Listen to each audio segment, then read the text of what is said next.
Okay, our next speaker is Tracey Henderson, and Dr. Tracey Henderson is one of Australia's leading veterinary behaviour consultants, former director of Australian Veterinary Behaviour Services and co-founder and director of the Dog Bite Prevention Project.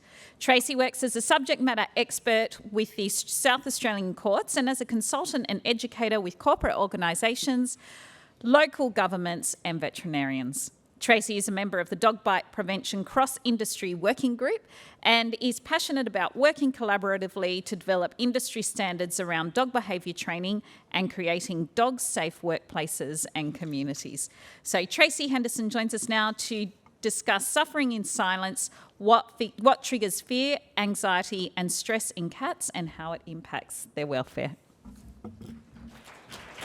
Where's my... And video would be the green. Okay, all right, no worries. My microphone working? Yep, awesome. Thank you. I'm very nervous to be here, but very excited for this opportunity as well. I just want to begin today by acknowledging the traditional custodians of the land on which we gather today and pay my respects to their elders past and present. I extend that respect to Aboriginal and Torres Strait Islander peoples here today. Now, let me see if I can get this. All right, so, I'm Tracey Henderson. I am a veterinarian with further qualifications in behaviour. I've spent the last 10 years in the consult room with owners that own we call them special edition dogs and cats. So I've seen the flip side of treating these guys. I have treated hundreds of dogs and cats now. The decade before that, I was in general practice as a veterinarian. So I actually started out after I graduated to be a dairy vet, and look at me now, I'm a behaviour vet. So I am now I'm the co-founder and the director of the Dog Bite Prevention Project. So I'm using my years of experience now, and I'm in the education space, so I feel like I've got a bigger impact now. So I've been asked to talk about cats today because there was enough people talking about dogs. So I've sent this to my graphic designer and said, hey, can you come up with a new logo for me? And this is the best I got. So we're talking about cats. So I can talk about cats and dogs. Okay, so I've got 20 minutes to cram heaps of information in. I'm only going to give you a bite-sized piece of it all. I would normally spend half a day to a day talking about this sort of stuff. So I'm pretty passionate about education. I think cat education gets missed a lot. Cats do often suffer in silence. Their problems aren't as big and obvious to their owners as what dogs are. They don't destroy couches. You know, they just don't, well, maybe some of them do. But they don't have as big an impact. So, you know, I've seen a lot less cats than I have dogs, just because I think a lot of people aren't actually aware of cat behaviour, which is really, really sad. So we're going to spend the next little while just talking about how to identify if they are actually suffering in silence and what triggers their fear, anxiety and stress, and just a little bit on how we can handle them and help their welfare. Okay, so, and you know, I want you to be able to see what I can see. So we'll see how we go. Cats are a very adaptable species, so we'll just start the jigsaw puzzle from here. They domesticated from solitary ancestors, so they're solitary predators over 9,500 years ago, bit later bloomers than dogs. In comparison to dogs, dogs are cooperative hunters, cats are solitary hunters, so their communication is very, very different. Cats need to keep alive because they need to catch their own food, whereas dogs kind of can work together a little bit more. In the 1400s, as the European explorers set sail, so did the cats, and they spread, and they have adapted to lots of walks of life. They can live in an apartment, they can live in a suburban home with a backyard, they can live in a shed, they can live in a scrub, they can live really anywhere. They're a pretty amazing species. So socially, they're very adaptable as well. If they have enough resources, they will live in groups. Generally, related females will live together. They can also live alone, so they don't need other cats. And like I said, it just depends on how many resources they've got. one big thing is they leave the group if there's a problem. Okay, so if they're in a social group and one of them goes, you know what, I'm a bit over this, well, they leave. That can't happen in a domestic environment. You might have different cats living in social groups, but they're stuck there. They can't leave at all, which can cause a lot of stress. Strangers are generally not welcome amongst social groups. Generally, if there is a group and the stranger comes, they'll be driven away. Now, some cats are really persistent and go, hey, hang on, but I really want to be part of this group. And those ones, they either eventually settle into the household and that social group. They might become a friend or they might just become a flatmate. So, but there is a lot of tension during this period. So again, putting it into context of fostering and rescuing, if we're adding lots of cats into households, they have to deal with a lot of stress. Okay, so why do they do what they do? As all things behaviour, there's not one answer. It is always very complex, can be a bit wishy-washy. It's due to a lot of complex interactions, and we'll just go through them really briefly here. So genetics is important in determining personality. Studies have shown that the male genetics can have quite a role to play in personality of the offspring. Socialisation period, this occurs a lot younger than dogs. So dogs is sort of 3 to 12 weeks. For cats, it's 2 to 7 weeks. Lots of studies have been done on this as well, and have shown that if they get that nice gentle handling, they're going to adapt much better to being a household pet later on. Previous experiences, Jim talked about this a bit. If they've had a negative experience, positive experience, that's all going to be the foundation of how they're going to behave when you're interacting with them. Current environment will influence behaviour as well. Like Jim said, he was a bit aggressive as he got off the plane because you're hungry and you're tired. Same with cats.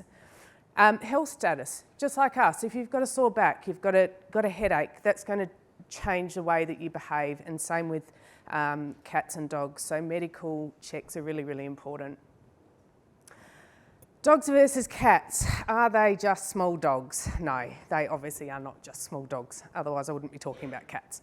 And I think treating them as small dogs is a real disservice and causes a lot of welfare issues.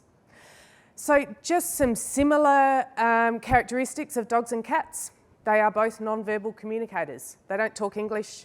They learn English cues that we train them, but they don't talk English. So what they do use is their body language. They use smell, really, really important. They've got a vomeronasal organ in the back of their nasal passage, and they vocalise as well to communicate. So dogs, like I said before, they are from cooperative hunters. They need to get along. They need body language and communication so that they can all work together. Cats, on the other hand, are from solitary predators, and they need to stay alive while they hunt their food. So their communication's really about avoiding confrontation with other cats.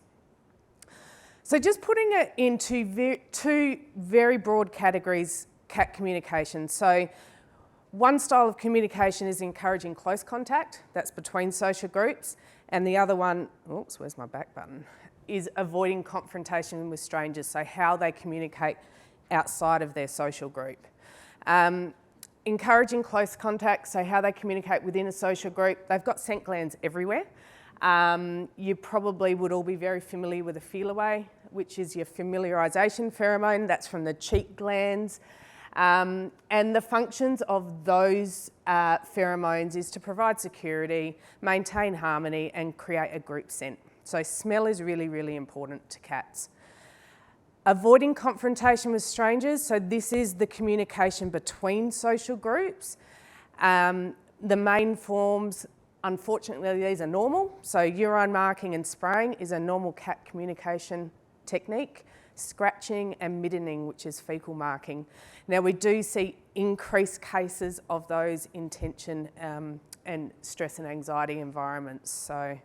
And it really is all about avoiding physical confrontation and injury. So if they can give as much information as they possibly can that they're around, then hopefully the next cat will go, oh, I won't go into that territory because there's a big tough cat living there. So who's a stranger and who's in the call group? So how do we work out, who cares really? cats care, and if we are housing different cats with each other, we need to be really aware of the social groups that they are in. So cats in the same social group, they'll sleep together, they'll mutually groom each other and they'll rub each other. They'll share resources, but you have to be really careful because cats that are not in the same social group will share resources because they've got no choice. So don't always assume that just because the cats are using the same litter tray that they're part of the same social group.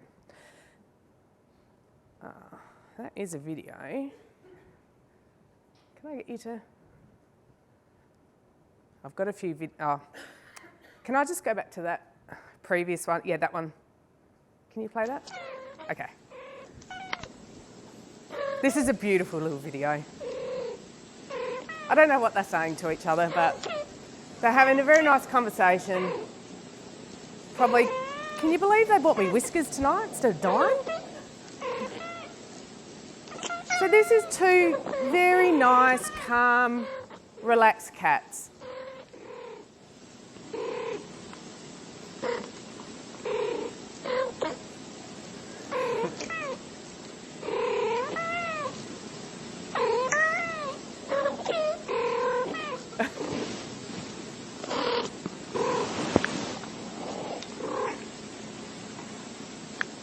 So this is two cats in the same social group. They're nice, relaxed, calm, having a chat about who knows what. They're grooming each other. Really nice. Now, if we have a look at this video, this is one of my cases. What do you think about this one? So these, I would say, are flatmates, not friends. Can you guys see the difference in the tension there? Yep. So these guys, you know, they're sharing the same room, they have to share the same litter tray, they eat next to each other, but they are not friends. And that particular household, yeah, it was a very strained household. I'll show you more of them in a minute. So cats do communicate using body language. Fortunately, we can't smell pheromones. It would be not a very nice world if we could. But all we can rely on when we're working with cats and looking after them is what their non-verbal cues are, and they're very subtle and quick. Dogs are much easier to read than cats. Cats go from 0 to 100 pretty quickly. So I've broken this down to make it very simple. So we put it into 3 main categories of cat behaviour. You're probably all very aware of traffic lights. We all drive with traffic lights. Anyone can learn this.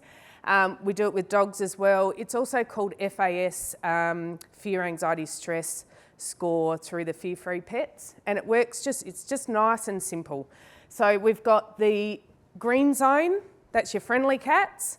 We're calm, eyes are normal shape, ears in natural position, body soft and relaxed, just like those two cats having that chat together.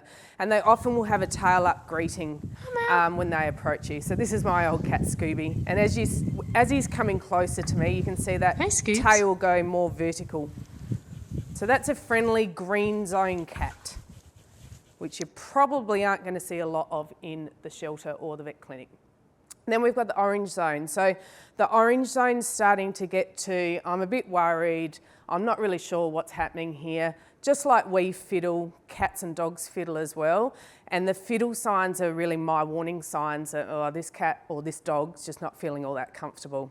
So your orange zone cats, like I said, the worried, uncomfortable, fiddle or fidget signs. Cats will, if you can start playing the video if you like, they'll lick their lips or yawn. If you have a look at this little ginger cat here, he does some very subtle, there's a lip lick, and he's pretending he's really busy. Oh, what's that over there? Oh, what's that over there? There's your yawn. And this black cat's being a bit of a bully. These guys had inter-cat aggression. It's not very polite to sit there and stare at your flatmate while they're sitting on the couch. So this little ginger cat is fiddling. It's like, oh God, there's another yawn. And I'll pretend I've got an itchy leg.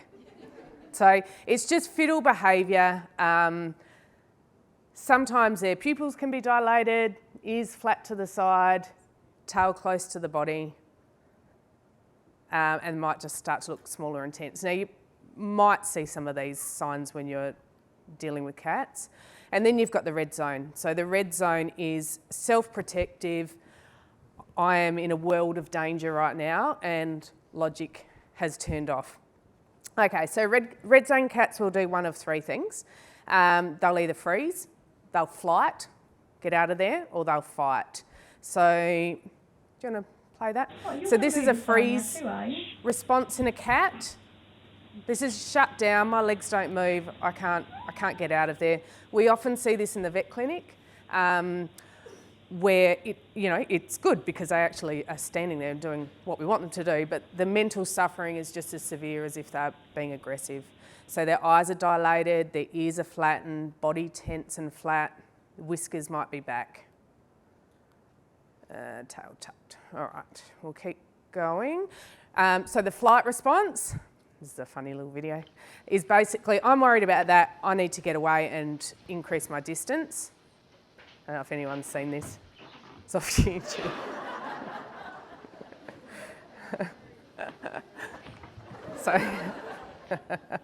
So the flight response is most cats' go-to. They just want to get out of there. And then you've got the fight response. So this is the inter-cat aggression again. Now if we look at this cat on the left, he's got his hair up. It's not a happy waggy tail. Hissing, spitting. Yeah. So, yeah, not very nice. But this stuff happens all the time in the household. Cats have got a really good special skill called kindling, where they can take 24 to 72 hours to actually come down from that red zone. So just keep that in mind when you are handling a cat that's showing some aggression. Putting it in the cage for 5 minutes is probably not going to get it back down to the red zone. So translating the orange and red zone behaviours into the home, I think this is a tricky part, and a lot of people miss these signs in the home. So we might see really subtle signs like lack of activity, hiding, aggression, urine spraying. Some cats will excessively groom, might be easily startled, might fight around resources. Manifesting illness, so chronic stress reduces the immune system and these cats can get really sick. Inter-cat aggression is really, really subtle. So if we have a look at this video, now these people, this is with the inter-cat aggression. These people have ticked the boxes. They've got a beautiful outdoor enclosure, which is fantastic, unless you were getting bullied all day like this cat. And until we set up some video cameras, we were none the wiser to this going on, but this is happening all day, every day.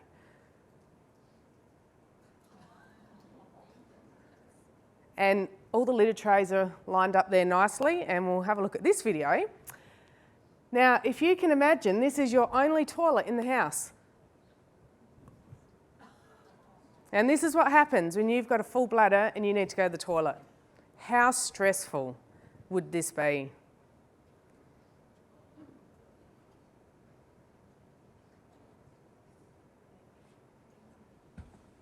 So we don't like litter trays lined up in a row. It doesn't help cats with inter-cat aggression. Rafa. All right. Oh, 2 minutes left. Okay, so the higher the level of fear, anxiety, or stress, or the traffic light zones, is the more likely you are to get injured, or the more likely cats are to suffer in silence. Things that can worry cats to put them in that orange and red zone, so new environments, new pets, outside view, other cats, people, you name it, everything scares cats. I could go on for ages. The list goes on. So what do cats like? So if we think about what cats like, they like same, same, same, and same, same, same, and same, same, same. So think about this when we are dealing with cats. They like everything the same. Routines, predictability, consistency, smell's really important. They love to hide and feel safe. They are very motivated by food. So I'm going to whip through this. So when you are handling cats, Feel Away is really useful. I imagine most of you would have heard of Feel Away. I won't go through the details because I'm running out of time. Zylkene can be very useful as well. I've had a lot of success with mild anxiety or moderate anxiety with Zylkene. Sedatives as well. I mean, prescription only medications. So we don't want to pin cats down and force them to do things. Let's sedate them. Give them an anxiolytic.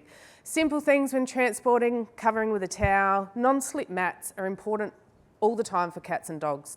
There is nothing worse than when you're stressed that you can't get grip. So don't put them next to dogs because that's really scary. Don't rock the cat. So many people come in the vet clinic rocking their cat with no non-slip mats. Reduce the noise. When you're using enclosures, privacy and hiding spots are really important. This is all in your notes. I want to show you a video at the end, so because I'm getting the hurry up. When restraining and handling, again, non-slip mat, use minimal restraint. This is me back in my younger years. I found this great for cats. You're not going to be able to use this for your feral cats, but just taking the lid off of the cat carrier and putting a towel over it worked an absolute treat for this guy. So it's simple things like that. Try not to scruff, tightly grip them, pin them down and tap their heads. Comparable to if you went to Klimpath, I'm assuming you have Klimpath up here, and you sat down to get your bloods done and someone comes and scruffed your hair straight away, started tapping you on the head.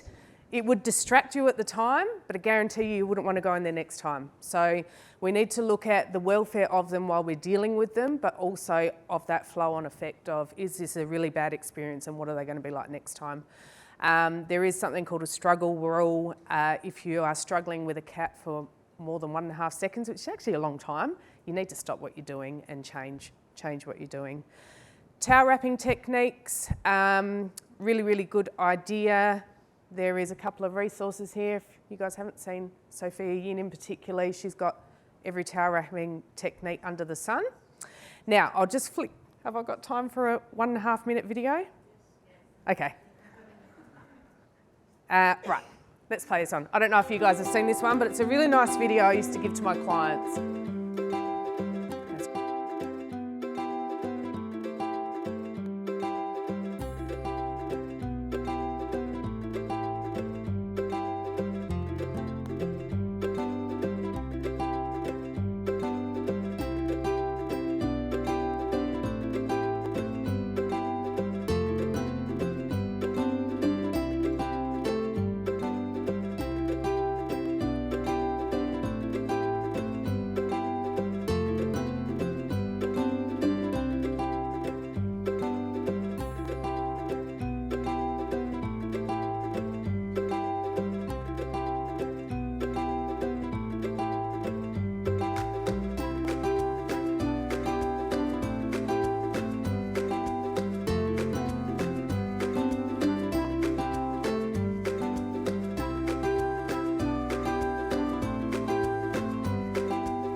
Okay, thank you.